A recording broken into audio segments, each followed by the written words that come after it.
I go. Welcome to the thrilling world of Security Squawk, where we explore cybersecurity. Guiding you through online threats, we'll aid you in understanding safety protocols and trends. Meet our gurus, Bryan from Exact IT, Reginald from Arc Solvers, and Randy from Tech Rescue. Together, we'll delve into current events and hot cybersecurity topics, helping you comprehend their impact. Stay informed, stay secure. Security Squawk, the business of cybersecurity. Buckle up, let's dive in. Hey everyone, welcome back to the Security Squawk Podcast, the show where we break down what's happening in cybersecurity, why it matters, and how to keep your business from becoming the next headline. I'm Bryan Hornung, joined as always by my partners in crime, Randy, Bryan, and the man who keeps us grounded, Reginald Andre. What's up, fellas? How are you today? Good morning, man. Twice in 1 week. That's right. Yeah. What's going on? We got stuff going on next week, so we had to crowbar this one in, as they say. So good news for you guys. We'll run an encore of this show next week as well, so you don't miss any content from us next week. But it will be a repeat of this show that we're running live today.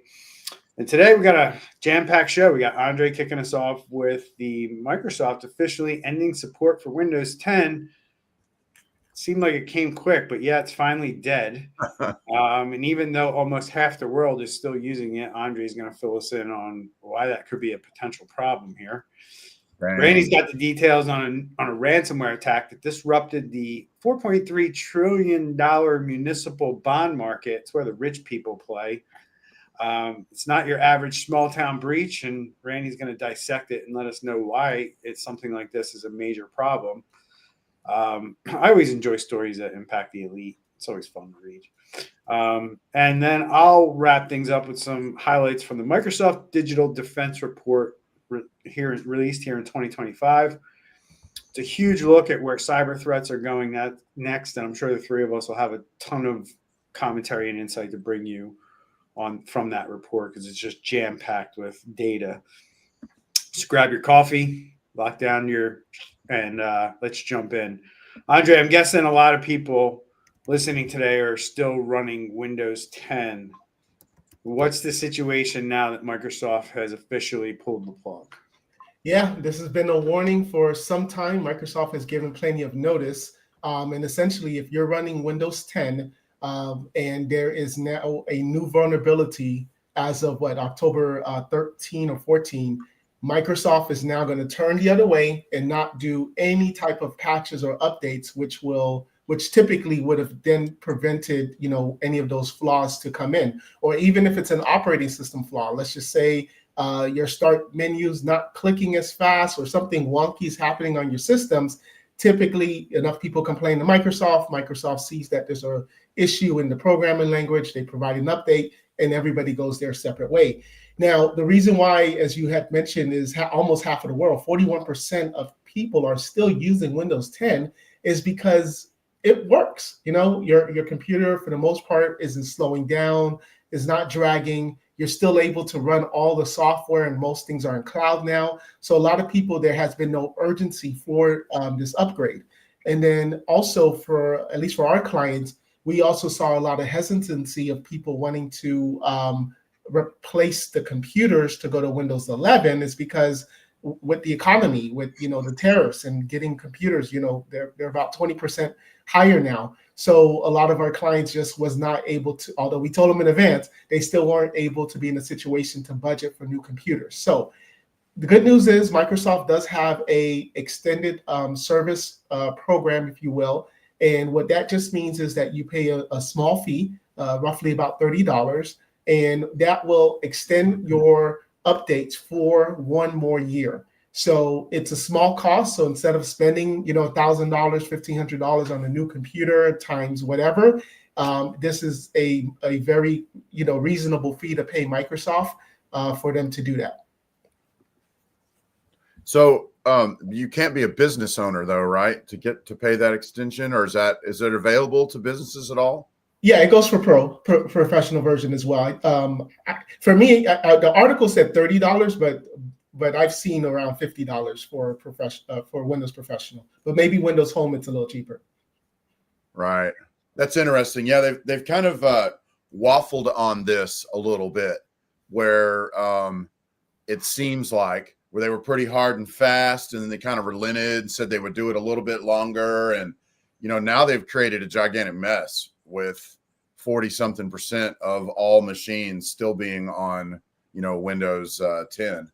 Yeah, which is I crazy. mean, they gave notice, and the one thing I forgot to mention is you could, if your computer is compatible, you can upgrade to Windows 11 free. But Windows 10 has been out for like 7-8 years or so. So again, I have a lot of clients that have like receptionist, front desk type computers, and it's simple tasks. Even if it's an older i3, i5 processor, but it does the job. So a lot of times business owners are just like, man, I just can't. I understand the reason for it, but they just feel like this is just a way of IT companies and the whole industry just trying to get some new money coming in. But, the newer OS seems to need more processing, more memory, yes, to run like it did back on Windows 10. And remember, back in the day, Windows 10 was like that when it came to Windows 7. If you had Windows 7 running like 4 gigs, your machine was smoking hot, and you upgraded to Windows 10, you're like, oh, this sucks. Yeah.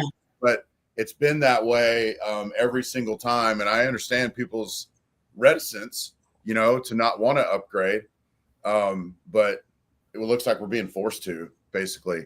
The crazy thing is there's probably not many machines left out there that are that could do the Windows 11 upgrade. The reason I say that is we've seen like probably 20 different ways that Microsoft came out to upgrade, and like they would try to do this upgrade, and we'd go in and we'd block it. They try to do because customers were getting mad that they'd show up at work one day and they'd be on Windows 11 and they were used to Windows 10, right? And it just seems like Microsoft kept changing how they were doing the upgrade. And it seems like pretty much everybody that's kind of able or has a machine that's compatible with Windows 11 is kind of already there. Are y'all seeing many times when people have compatible machines that are still on Windows 10 somehow? Unless somebody's neglecting it and just doesn't realize it or whatever. No, I mean, if you're an IT person, you should have a plan already rolled out. It's too late if you don't, right? So you're playing catch up at this point. Right. So that's the thing but 4 out of 10, 40% of Windows users are still on Windows 10. Microsoft knows this. They can see all the computers that are calling in that are Windows 10 for updates, right? So, this isn't a niche issue. Unsupported operating systems, as Andre pointed out, become a ransomware magnet overnight, right? Mm-hmm. And let's be honest, Microsoft knows from years of experience of sunsetting products that people drag their feet, right? We saw it with even things like Microsoft Exchange servers. You would think that people that run those would not mess around with, updates and end of life kind of stuff, but we see it all the time. Major companies like Rackspace decide to not update. They drag their feet on this stuff in the name of profitability, in the name of whatever. Maybe they don't have the resources to just do what has to be done at times, right? Companies, in the IT world, companies' staffs shrink and grow based on what they have going on. If they have a big infrastructure project going on, maybe they hire 20, 30% more staff to help with that. And then they cut it when the project's over. And those people aren't around all the time. And when stuff like this pops up where Microsoft's like, hey, you have to patch like within the next month, they don't have enough people around to do it. So they just decide we're not going to do it, right? Because we can't. There are a lot of different reasons that companies decide not to do these things. I think of manufacturing clients who are like, we can't touch that machine because it runs our machine that basically prints money for us, right? And they don't want to take that machine down to do an upgrade because it needs to run 24/7. And that computer has to be communicating with the money printer 24/7. And if you shut that down, they start losing money. So they can't justify taking down their money printer for an update. like they don't see the risk, right? Like what's going to happen to this machine? Now, if it's not connected to the internet, you have an argument to be made there, right? But if it's connected to the internet, you have a problem, right? And you have to address that, right? And there's different ways to handle it, right, guys? You can do things like network segmentation. You don't have to necessarily update these machines if you know how to handle it correctly and segregate it from the rest of your operations and things like that. But all that still takes time, planning, money, and expertise.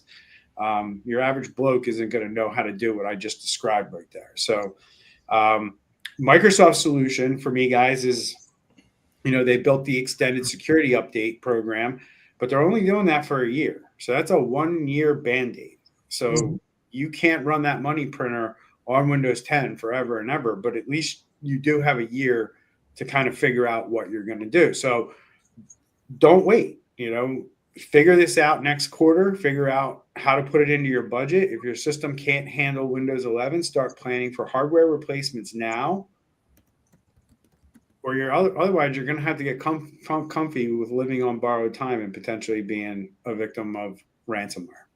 Yeah. And I'm sure they're going to start doing the watermarks too. Remember when they did that for back in the days on the bottom? Yep. So that's where we're at. So speaking of borrowed time, Randy, let's talk about this ransomware attack that hit the muni bond market. I don't know if you feel like educating people on what the muni bond market even is, but it is a $4 trillion sector, right? Not everybody's aware of it or plays in it. I know a few rich guys that well, it's not just that. I mean, there's tons of 403Bs and IRAs and 401Ks that invest in it as right. well. So so you're either, but those funds are managed by very large investment banks, right? So it's either investment banks or the 1% that are investing in municipal bonds. Like, let's be real, right? But it's interesting because it impacts those people. And this is a kind of market, Randy, I don't know if you're aware, that moves very quickly. Doesn't seem like it would because it's a bond market, but this is stuff that you have to pay attention to like every hour of every day, or you could lose a lot of money. So that's why it's important. And downtime in this sector is a major problem. So fill us in on what you're seeing. Yeah. So these guys basically, if you want to switch to that next article, so these guys handle documents that are involved in municipal. This is basically cities issuing bonds. And I would kind of push back a little bit. I know that you mentioned, elites investing in it. There are a lot of 401ks and, IRAs and stuff that do it, but also most of the cities in the country. Yeah, 401ks are controlled by institutions. Yes. Yeah. I don't even want to get into that with this, but most of the cities in the country issue bonds at some point. And all this, this company that was hacked, looks like their website's back up online today. To oversimplify it, it's basically like a Google Drive for municipal bond documents. It's a way for cities to put out their statements, to put out their documents, to put out their offerings, and then for the investors, which is going to be the big investment companies that are managing investments, for them to come on and be able to get those documents. Like, that's literally all it is, but it's 70% of the market. 70% of the municipal bonds, basically investment market, uses this company. So for a few days, their site was down. What I've read as I've been investigating this was basically they had ransomware on their servers. They had backups. They just wiped everything and they put it all back. My concern is, was any data actually leaked? Was login data leaked? Was any kind of thing that's important get offloaded? I think the official word is no. But do we really see very often ransomware anymore that just is ransomware. Like we almost always see it. In fact, we talk about it in the next segment. We almost always see it as a double or triple extortion. It's yes, we do ransomware, but we also took your data in case you're planning on just, wiping your machines and reloading them. We also took your data. So I have a big, spidey sense or whatever here. I'm wondering, was anything else taken? But right now, the website's back up, apparently, at least their front end. I don't know if the back end, if people are able to log in now and start to, cities upload their documents and investment firms come in and get the documents, get the statements and all that jazz. I don't know where that is on the back end right now, but it's that's basically it, Bryan. Well, what I don't like about this so far is, yes, their website is back up, and I'm scrolling, nothing mentioning this. I know. Nothing. And if I am just, I don't pay attention to the news, I'm going to upload my documents or get my data. And what if my data is now with the bad guys and they're now going to create a new munuios.com and then start sending me emails? Now, I'm sure they're going to do some type of email notification, but I would have liked to see a banner on this just saying, hey, we got this. We don't know the situation, but just be careful just in case. Or a blog article or something. That's what I was looking for. Oh, it's like yeah. A blog article. We have a comment from one of our regular listeners, Luke W89. He said, never trust a statement saying no data was stolen. And, maybe none was stolen, but it does make me wonder, just because we're not seeing ransomware these days, that's just ransomware. That's kind of like 2022, right? We're seeing ransomware with data getting stolen and stuff like that, like other things happening when the ransomware happens. And thank you for the coffee, Luke. Yes, very much. So it's interesting because this is it's kind of like a perfect storm, right? Critical infrastructure, and I'll talk about that in a minute, that everyone assumes is too boring to hack until someone locks a system and everyone freaks out, right? So the municipal bond market is not a glamorous thing. It's not like meme stocks or, trading and all that stuff, right? But this is like, think about this, right? Your school board, your local school board, your local town council, however you're structured, right? They have a meeting on Thursday night. They say, we're going to, launch this project. They approve and they vote it. The next day, the business manager turns and goes into this system and floats a bond for people to jump on. And once that bond is bought up, that's why I say it moves quick, right? Because these people want to get their hands on these opportunities to invest in,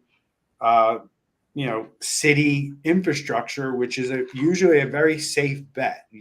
These muni bonds are paid back pretty much automatically. So you're going to get a return on your investment. That's why people like it, right? So they go float this bond, right?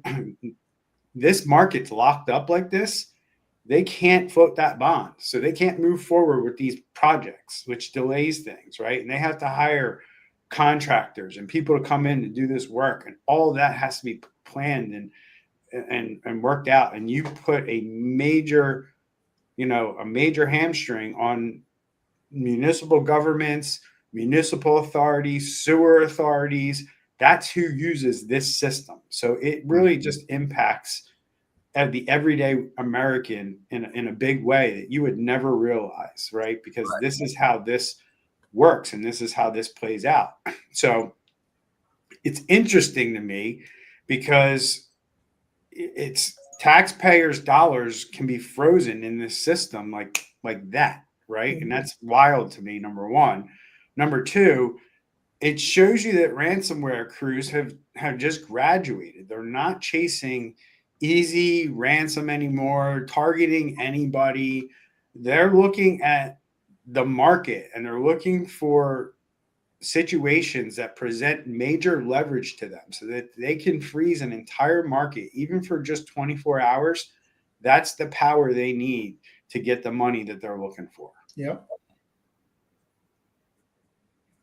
Any other thoughts there, Randy? No, I mean, so it's hard to get news on this right now, how it happened exactly.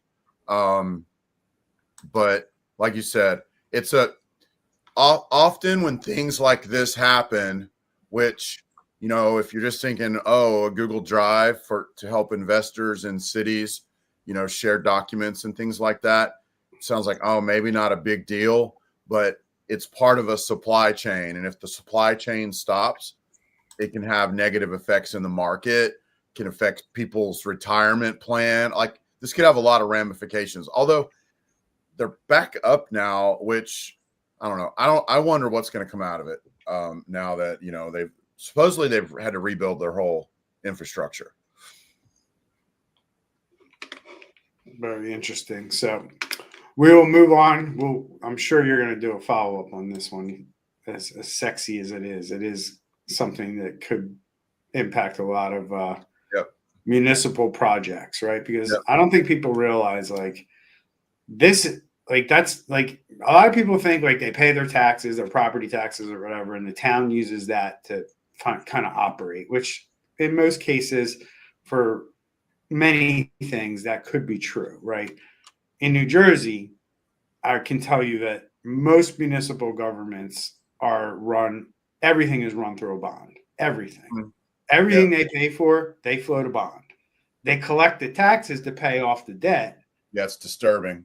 That's how they do it. It's not like they decide to pave a road and they pay the paving company with your tax dollars. No, they float a bond to pay for that project, and then your tax dollars pay that bond back, right, to the investors. That's how it works. And I don't know how prevalent that is in the rest of the country, but that's what New Jersey politicians and lawmakers figured out. Yeah, it's actually nationwide, Brian. It's kind of a disturbing trend, honestly. Well, the other disturbing trend is all these bonds have insurance on them, and then who gets the insurance is everybody who's politically connected. So follow the money. It gets really ugly, really dirty, really quick right. If you want to really look into it. But that's for a different show, not this show. So moving right along, I wanted to jump into this talk about Microsoft's report, which is their digital defense report for 2025.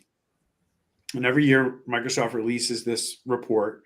And in 2025, they just dropped their latest edition. And it's packed with data from over 100 trillion security signals per day, guys, that Microsoft takes in their environment. Yep. The threats are bigger, they're faster, and they're more automated than ever before. And Microsoft says these identity attacks are now the dominant threat vector, and ransomware continues to evolve with AI-powered phishing and multiple stage extortion attempts. Here's what stood out for me, guys. Microsoft data shows that most successful attacks could have been stopped by what we talk about on the show all the time. Mm-hmm. Basic cybersecurity hygiene. Things like multi-factor authentication, making sure you're patching and updating in a reasonable amount of time, and making sure you have some zero trust controls on those things like admin accounts and high-level accounts that can actually do things in your environment. Sound familiar, guys? What did you pull out of this? We'll talk about it. I know that you guys looked at this report as well. What are your takeaways before I kind of dive into the nitty-gritty of what Microsoft has reported on? Yeah, I like the one kind of in the middle of the article where it talked about the biggest cyber threat by volume. So basically the most targeted sectors by nation state actors, China, Russia, Iran. And number one, 26% is IT. Right. A couple things that stood out for me, Brian. So one, okay, this sounds kind of Pollyanna pie in the sky, but we really need to start having some international type agreements that hacking is warfare, because there is a huge increase in the nation states I know some of those are going to be what are considered maybe rogue states that aren't going to comply with international treaties or whatever, but it shouldn't be acceptable for some of these bigger, civilized states, whatever you want to call them, that are supporting all these hackers. And then the other thing that stuck out for me, something we talk about all the time on the show is, and what we've been saying, it's going to be here. All this stuff's getting leaked on the dark web. The bad guys are using bad AI or malicious AI to put all that together and craft these fantastic, bad GPT, you called it. Yeah. I also call it Chat GPT sometimes, but they're doing that and putting together these campaigns that people are falling for because they have a lot of information that looks real. So those are a couple things that stuck out with me. Yeah. Go ahead. I was going to say, so I guess one of the things I feel like I say on this show all the time, and I think you guys say it as well, is that I point out the fact that because of the business I work in and the number of companies I talk to on a weekly basis, I can make the assessment that companies just aren't taking this seriously enough. And I say it all the time, right? When you have Microsoft, the largest IT company in the world, coming out and saying the same thing, right here in the report, in this environment, this is Microsoft's blog. In this environment, organizational leaders must treat cybersecurity as a core strategic priority, not just an IT issue. I feel like we've been saying that for nearly a decade now. And it's still not happening. It's still not being adopted. I also like the fact that they use M-dashes there, Randy, and build resilience into their technology and operations from the ground up. That's the recommendation at a high level for any CEO that's reading this, right? That this is what you need to be considering and doing as a CEO. I got a lot of feelings about this. I mean, I think private equity is part of the problem why this doesn't get adopted the way that it should. Your thoughts, guys, on kind of where we're at and why companies don't treat this with the seriousness that that they should. There's plenty of data in this report that tells you need to do it.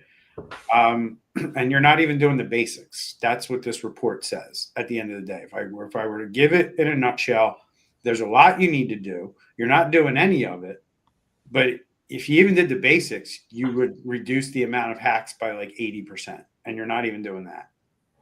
Yeah, and like you said, private equity has a lot to do with it, because if companies, or just profits has a lot to do with it. If you're thinking about, do I take the risk and make X amount of dollars versus doing the right thing and protecting the company, and especially if you're in that growth investor mode, you're going to take growth all the time, and that's what we're seeing. We have, for example, a client where unfortunately they are not part of our cybersecurity, but they were just a legacy old break-fix client, and their mailbox got hacked. And we have disclaimers and things like that where we told them, look, you don't have cybersecurity, blah, blah, blah. And all he thought about was, all right, well, we'll just delete, restore, and let's just move on. He didn't care. So a lot of that has to do as well as that, as Bryan, you always say, that we talked about boats and yachts. The CEOs rather keep their money in their pockets rather than doing the right thing for their businesses. Until it really stings them, then they take it seriously. Yeah. I have a couple thoughts about that as well, about this in general, this issue. Before you move on with it, Bryan, if you could put it back on that quote where you had it, I'd really appreciate that, because I've interviewed a bunch of CISOs, IT executive directors, and the ones that are getting cybersecurity done have learned how to speak the lingo of the CFOs of the organization, and they've built a relationship with the CFOs. So if you're an IT guy at a company right now, you're hearing this, it's true, it needs to happen. Take an introspective look and first off, are you learning to speak their lingo? Are you building a relationship with the people? Because this really is a core strategic issue not just an IT issue. And it may or may not be related, Bryan, but yesterday I had lunch with the guy from a big major worldwide corporation talking about IT things. He said the IT guy who's like over in his corporation, he just goes on and rambles, and he loses everybody. So it really boils down to, maybe it's related here. Speak the language of the people that are making these decisions. I don't know what you can do with private equity, but in all the other cases, speak the lingo of the people that are making the decisions so they understand it's a core strategic priority. That's all I was going to say. And I kind of rambled there, kind of proved my point, right? Yeah, I mean, I see it a couple different ways. I mean, I deal with a lot of CFOs. Not all of them have the mindset of reducing risk. I think it's a rare person who's a CFO and they actually want to have a de-risking conversation. Especially in the private equity world, which I have experience in. They just want to drive profits. And everything's about, cost, reducing their costs.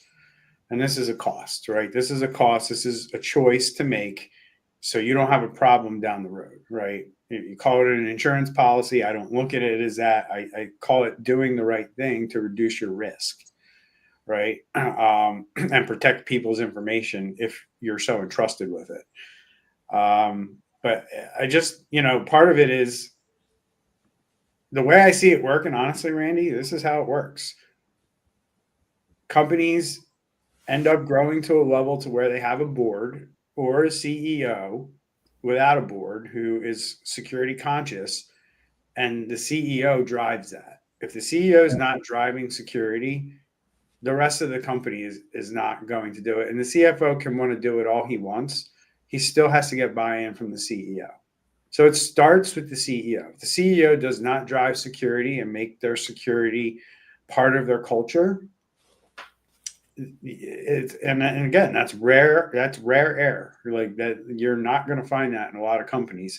So that's why we have this problem and this kind of statement at the beginning of Microsoft's report, essentially calling out the entire business world, saying you're not doing enough. That's what this does, right? And then if we roll down, right, and we continue to read what they put here, it also backs up me saying that businesses are behind the 8 ball, and it's only getting worse. Yep. Because they're saying legacy security measures are no longer enough, and you're just catching up with those. Now we need modern defenses, leveraging AI and strong collaboration across industries and governments to keep pace with the threats. That they're basically saying in a nutshell, you're going to need to invest in AI software, AI-enabled software for all your security tools that you might have in your stack right now or in your deployed across your company. And then you're also going to need to have some kind of threat intelligence process or system set up in your business where you're communicating with vendors and partners and other people about what the threats are in your business. And this needs to become the norm. And Microsoft is laying it out for you in this report. So companies are not doing threat intelligence. They're not, it's not even on their radar. It's not something they're buying yet. It's something that very smart companies like ours are offering as a service. I don't think a lot of companies are out there saying they offer a threat intelligence service, but that is a service that most companies should be purchasing or running internally themselves, where they have a system where they're talking to everyone they're involved with. This goes back to when I talk about on the show, if you have a payroll system in the cloud that's run by a third party and that goes down and you can't pay your employees, what's your backup plan? Right? So that's what threat intelligence helps you do. You go set up a relationship with their team to figure out what their backup plan is. And maybe it's not good enough for you. Maybe you find out, we could be down for weeks. Well, now you need to take that information and go build your resilience plan from that. Yeah. And speaking on the threat intelligence, the article also talked about some key insights of how it's going to be very difficult for countries like China, Iran, Russia, and North Korea to break into the Pentagon. But another way around that to hurt America is to hurt the small businesses of America. So we talked about how, China is going after NGOs. Russia is going after companies in the US that publicly support the war, Ukraine side of the war. North Korea just wants money, right? So they're just doing ransomware to fund their government and things like that. So the small business owner, you're not even going after that 17-year-old hacker. You're having a battle with a nation state. Yeah, your enemies are nation states all the way to the 17-year-old kid in mom's basement, like we saw with the Power Schools article that I covered last week, where they busted a 17-year-old for doing it, right? So I wish people would understand. It doesn't take long and it doesn't take much to become a hacker. Like, you could literally know nothing today and teach yourself whatever you need to learn, and in 6 months you could start hacking companies easily. Like, that's how scary it is out there, folks. And you're not doing things because Microsoft's calling it out. You're not, they're basically saying there's 5 pillars right now that you can put in place that are simple defenses. That the 5 things that they say are modern authentication with phishing resistant credentials, right? So in a nutshell, that means stop typing passwords in to log into stuff and have either a pass key created. You can use digital IDs, digital cards today, or just simple like authenticator app where a push notification with certain things like geo configurations or geofencing is set up, plus a second, you have to put a code in or something like that. Like, that is a passwordless login that is really hard for a hacker to trick, because you have to do a couple things in order to get into the system, right? It's not like you're just clicking a yes, and these things can't be intercepted. That's why they're being recommended. Text messages, emails can all be intercepted. They're saying, make sure you have least privilege access. Go through who has access to what and make sure you're limiting it to who needs it. Don't just give everybody access to everything. The biggest thing that we find when we assess companies that really, small companies, I'm going to say 50 and under, the number one thing that we find is that everybody uses admin accounts to log into computers, to log into M365. They all have global admin rights. This is stuff that you shouldn't be doing. And people do it like 90% of the time. If I'm going to run an assessment on a company that size, we are going to find people who have global admin access in M365 and run with a local admin or domain admin in their computers. And that is just giving the hacker all the keys he needs to do whatever he wants when you have it set up like that. Go ahead.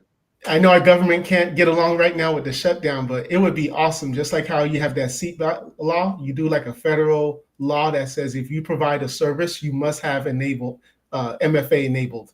Any SaaS application has to have 2FA for its clients, and make it where in the next 3 years, give them time, but make it mandatory.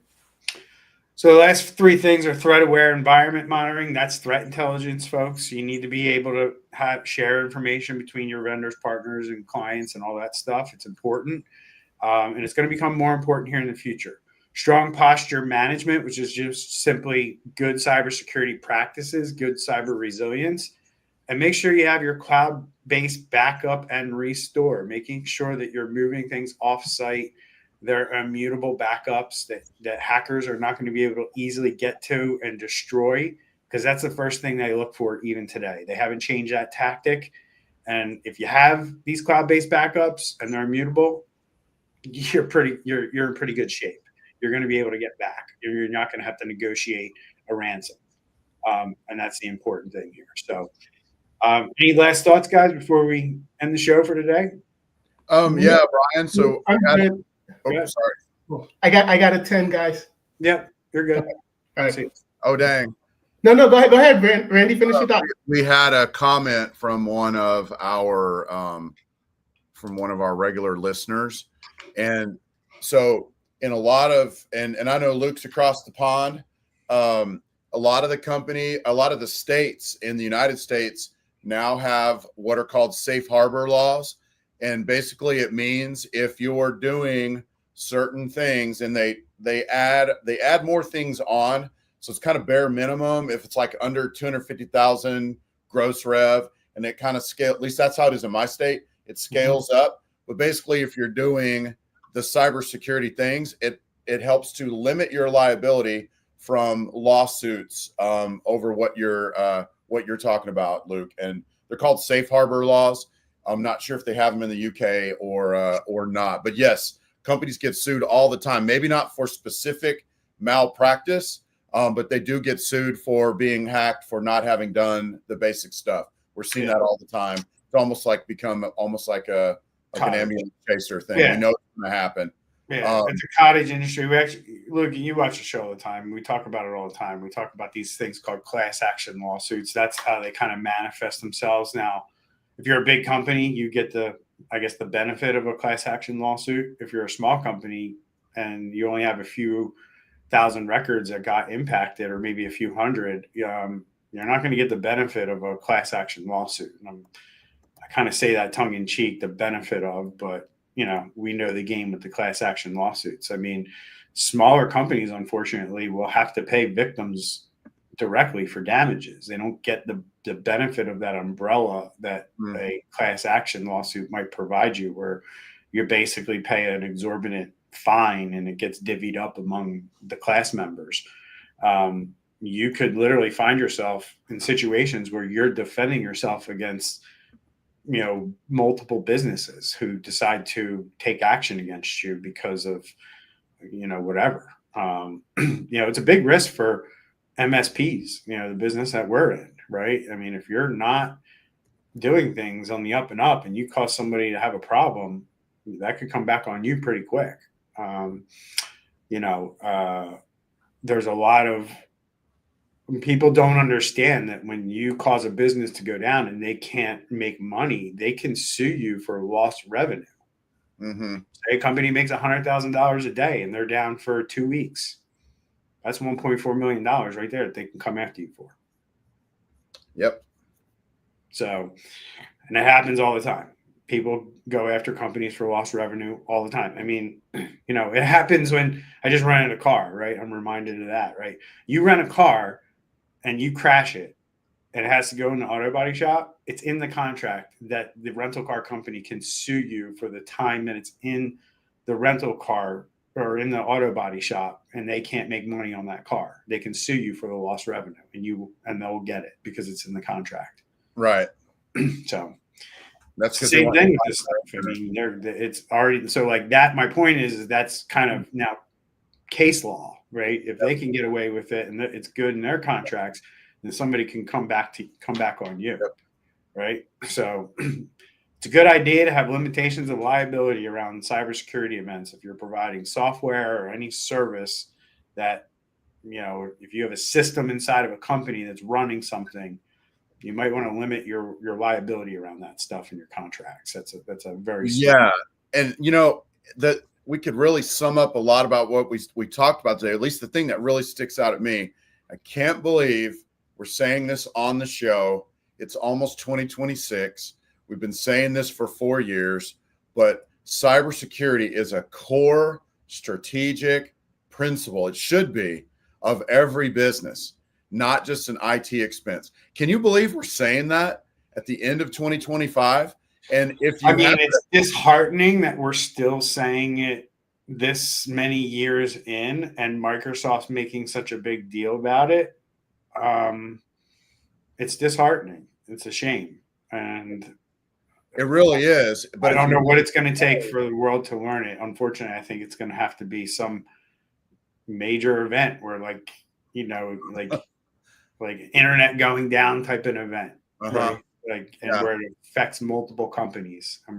Well, and just my point for bringing that up is if you have that in place, not only are you limiting your risk to a cyber attack, if you have cybersecurity controls in place, if you see it as a core strategic principle, you're not only limiting risk to attacks, you're also limiting risk to lawsuits that come with those attacks. So that is a good way to look at it. Are you ready for this guy? Like we care, dude. Wow. Like we care. Like we don't do this for what you think we do it for. So if you think we do it for that, you don't watch the show. And yeah, we can see the chat and more than the chat. So be careful. All right. Awesome. Great. We kind of figured based on the first question. So All right. all right, everyone. Have a good time. We love the haters too. That's See you all right. on the next show. Take care. Right.